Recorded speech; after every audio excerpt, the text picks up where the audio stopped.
Benvenute e benvenuti nel mio piccolo spazio creativo. Sono Paola e oggi vi mostro come faccio le microzucche. Ecco cosa useremo. Come attrezzature delle forbici e della colla. Come materiali del filo forte e delle palline di feltro. Per l'abbellimento una radice di orchidea. Andiamo a lavorare. Il lavoro è estremamente semplice.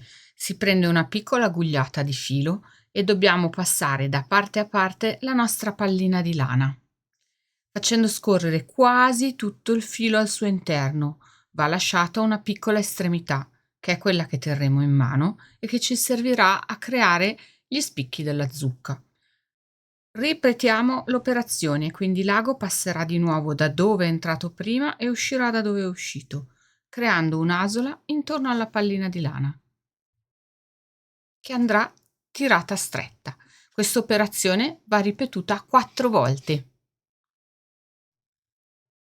Quando avrete creato 4 asole di filo, la quinta si chiuderà semplicemente con un nodo sul primo pezzettino di filo che avete lasciato. Ora non dovete far altro che infilare col l'ago i 2 capi del filo, prima del lavoro, dopo il lavoro. Come avete già visto nel video sulle zucche di stoffa, amo usare per il picciolo dei materiali naturali.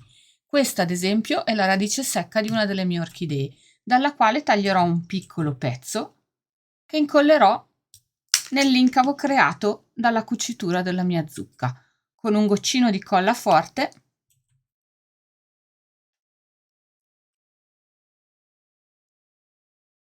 e qualche minuto di pazienza affinché faccia presa.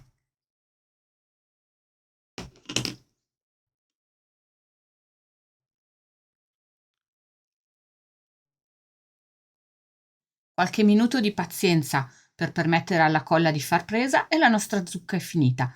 Ora non resta altro che inserirla in qualche bel lavoro creativo. Spero vi sia piaciuto e che vi siate divertiti.